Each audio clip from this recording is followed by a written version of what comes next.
Hello and welcome back to 91 wheels. मैं हूं आपका होस्ट यथार्थ और आज हम बात करने वाले हैं the next generation Maruti Vitara Brezza की, जो कि हाल ही में स्पाई की गई थी और इसके कुछ विजुअल्स जो हैं इंटरनेट पे आ चुके हैं। अब अगर हम ब्रेजा की बात करें तो ये सबसे पहले लॉन्च हुई थी 2016 में और पिछले कुछ सालों में it has been one of the hottest selling SUVs around. और ये माना जा रहा है कि इसका जो नेक्स्ट जनरेशन मॉडल होगा वो इस वाले वर्जन की तरह ही काफ़ी सक्सेसफुल होने वाला है।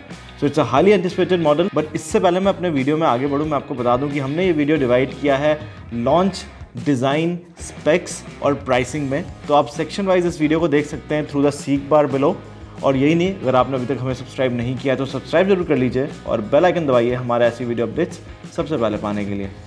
तो चलिए फिर बात करते हैं सबसे पहले लॉन्च डिटेल्स की। तो ऐसा माना जा रहा था कि मारुति विटारा ब्रेजा का ये जो नेक्स्ट जनरेशन मॉडल है, इसको एक प्री प्रोडक्शन फॉर्म में मारुति दिखाता ऑटो एक्सपो 2022 में फरवरी में। बट अब जो नेक्स्ट ऑटो एक्सपो है वो तो पोस्टपोन हो गया पेंडेमिक के रहते, और ये भी नहीं पता है कि पोस्टपोन होकर अब ये इवेंट किस डेट पर रखा जाएगा। इसलिए ये कहा जा सकता है कि शायद जो इसका फाइनल वर्जन है वही डायरेक्ट डेब्यू करे मारुति। और हमारा ये मानना है कि in the second half of next year जो ये नेक्स्ट जनरेशन ब्रेजा है वो मार्केट में पेश की जाएगी। अब ऑलरेडी हम इस गाड़ी के कुछ स्पाई पिक्स और कुछ रेंडरिंग्स देख चुके हैं। तो जो हमें अभी तक ये पता लगा है कि इसका जो सिल्हूट है वो मोर और लेस अभी वाली गाड़ी की तरह ही थोड़ा बॉक्सी रहेगा। डायमेंशन वाइज भी ये अभी वाले ब्रेजा के साइज़ की ही लग रही है, but still maintaining a clean design. ये तो बात पक्की है कि मारुति इसमें कुछ मॉडल एलिमेंट्स भी देगा, जैसे कि इसका जो फ्रंट एंड है या फिर इवन जो रियर एंड है उसमें काफ़ी इसको अपडेट्स मिलेंगे as compare to the current model. यही नहीं, आप कुछ नए कलर स्कीम्स और कुछ नए एलॉय व्हील्स जैसे विजुअल एलिमेंट्स भी एक्सपेक्ट कर सकते हैं सेफली। और इंटीरियर तो अभी हमने नहीं देखा है इस गाड़ी का, स्पाई पिक्स में भी नहीं देखा है, बट ये बात तो पक्की है कि इसमें काफ़ी सारे नए फीचर्स आने वाले हैं। एक बड़ा टच स्क्रीन इंफोटेनमेंट मिलेगा जो कि शायद डेब्यू करेगा जो अपडेटेड बलेनो आ रही है उस पर। इसके साथ साथ आज की डेट में अगर आप ब्रेजा को कंपेयर करते हैं सोनेट या वेन्यू जैसी गाड़ी से, तो कुछ ऐसी चीज़ें हो जाती हैं जिसमें ब्रेजा पीछे रह जाती है। तो ये जो फीचर्स हैं मिसिंग ब्रेजा पे अभी वाली पे, वो ज़रूर नेक्स्ट जनरेशन मॉडल पे आपको मिलेंगे। सनरूफ शायद ना मिले। Maruti has clearly said that it has no plans of offering sunroof on any of its cars. तो सनरूफ एक ऐसी चीज़ है जो कि शायद आने वाली जो नेक्स्ट जनरेशन ब्रेजा है उस पर भी अवेलेबल ना हो।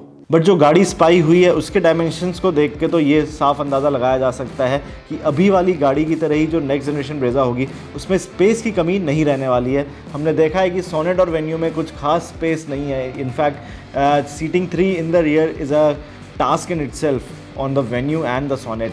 बट अभी वाली ब्रेजा में भी ऐसा नहीं है, 5 लोग उसमें आराम से बैठ जाते हैं। नेक्स्ट जनरेशन मॉडल में भी ऐसा ही कुछ होने वाला है।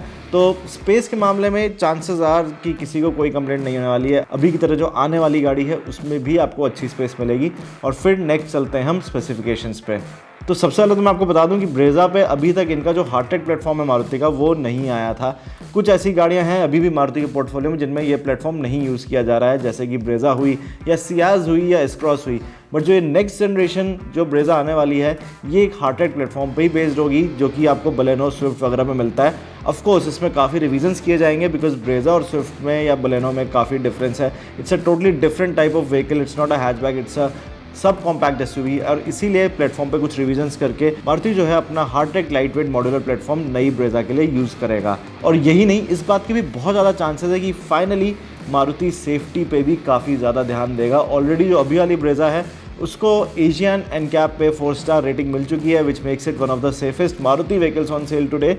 एंड नेक्स्ट जनरेशन जो ब्रेजा आने वाली है उसकी सेफ्टी रेटिंग भी कहा जा रहा है कि काफ़ी अच्छी रहेगी। In fact Maruti has already started paying attention to the safety aspect. और अभी रिसेंटली रिवील हुआ था कि इनकी जो आने वाली कॉम्पैक्ट एसयूवी है जो कि क्रेटा और सेल्टोस को राइवल करेगी और टोयोटा के साथ मिलकर बनाई जाएगी, उसके लिए मारुति और टोयोटा 5 स्टार स्कोर का एम कर रहे हैं। एंड वो सीधा सा एक रिफ्लेक्शन है मारुति के थॉट प्रोसेस का कि finally it has started paying attention to the safety. And ये मानना सेफ रहेगा कि जो नई ब्रेजा आएगी उसकी सेफ्टी रेटिंग भी अच्छी रहेगी एनकैप के टेस्ट में। इनफैक्ट कुछ रूमर्स ऐसे भी हैं कि फाइनली मारुति नई ब्रेजा के टॉप मॉडल में 6 एयरबैग भी देगा, which will be a first for a Maruti in this segment. तो वो भी एक अच्छा अपडेट है। तो अगर आप उनमें से हैं जो कि मारुति की गाड़ियाँ खरीदने से हिचकिचाते रहे हैं because of the apparent lack of safety, तो शायद आपको नई ब्रेजा के लिए थोड़ा सा वेट करना चाहिए। और नेक्स्ट अगर हम आते हैं इंजन स्पेसिफिकेशंस पे, तो इंजन जहाँ तक है अभी वाला ही कैरी ओवर किया जाएगा नेक्स्ट जनरेशन में, which is not a bad thing at all, because ये जो 1.5 लीटर के सीरीज इंजन है ये काफ़ी एक स्मूथ परफॉर्मर है, साथ ही में थोड़ा पंची भी है ये engine. So it provides a good amalgam of performance, refinement and fuel efficiency. और अभी वाले स्टेट ऑफ ट्यून में ये लगभग 105 PS और 140 Nm बना रहा है। तो और जो आने वाला जो इसका वर्जन है उसमें शायद पावर अपडेट इसको मिल जाए। हमारा मानना है कि रफली 110 PS तो ये इंजन बनाने लगेगा। And on the same time अभी वाले जनरेशन के ऑटोमेटिक वेरिएंट की तरह इसमें भी आपको एक 48 वोल्ट का माइल्ड हाइब्रिड सिस्टम मिलेगा, जिससे आपकी फ्यूल एफिशिएंसी थोड़ी सी और ऑप्टिमाइज होकर मिलेगी आपको। तो अभी तो हमें इतना ही पता है स्पेसिफिकेशंस के बारे में, बट हाँ ये ज़रूर है कि आने वाले कुछ समय में हम एक्सपेक्ट कर सकते हैं कि हमें थोड़ी और डिटेल्स पता लगें नए ब्रेजा के। But then again another safe guess would be कि ट्रांसमिशन ऑप्शंस अभी वाले नहीं रहने वाले हैं। इस समय ब्रेजा पे आपको एक 5 स्पीड मैनुअल और एक 4 स्पीड टॉर्क कन्वर्टर ऑटोमेटिक मिलता है। And in today's day and as a 4 speed torque converter automatic is definitely something which is quite dated. And इसीलिए जो आने वाली ब्रेजा है उसमें आपको जहाँ तक एक 6 स्पीड टॉर्क कन्वर्टर ऑटोमेटिक मिलेगा, which is similar to what you get on cars like the Hyundai Creta। और ये नहीं, जो अभी वाला 5 स्पीड मैनुअल ट्रांसमिशन है ये तो ऑब्वियसली कैरी ओवर किया ही जाएगा। तो आपको एक 5 स्पीड मैनुअल और एक 6 स्पीड ऑटोमेटिक ट्रांसमिशन ऑप्शंस मिलने की पूरी चांसेस हैं। एंड फाइनली हम आते हैं प्राइसेस पे। तो अगर हम अभी वाली ब्रेजा पे गौर करें तो इसके जो एक्स शोरूम प्राइसेस हैं वो स्टार्ट होते हैं लगभग 7,60,000 पे, और इसका जो टॉप एंड मॉडल है उसकी कीमत है 11,20,000 रुपये। अब जो अगली जनरेशन आने वाला है ब्रेजा का वो तो ऑब्वियसली अभी वाली गाड़ी से मॉडर्न होने वाला है। और यही नहीं, by the time it arrives inflation की वजह से थोड़े और चीज़ों के जो कमोडिटीज़ हैं उनके दाम बढ़ जाएंगे। तो ये सेफली माना जा सकता है कि जो नेक्स्ट जनरेशन ब्रेजा है उसका जो स्टार्टिंग प्राइस होगा वो लगभग 8 लाख रुपए के आसपास होगा, और टॉप मॉडल का प्राइस लगभग 11.5 लाख रुपए के आसपास होगा। ये एक्स शोरूम कीमतों की बात कर रहा हूँ मैं, तो इसीलिए अगर आप इसका टॉप एंड मॉडल लेंगे नेक्स्ट जनरेशन ब्रेजा का तो आपको रफली 13 लाख पड़ेगा ऑन रोड।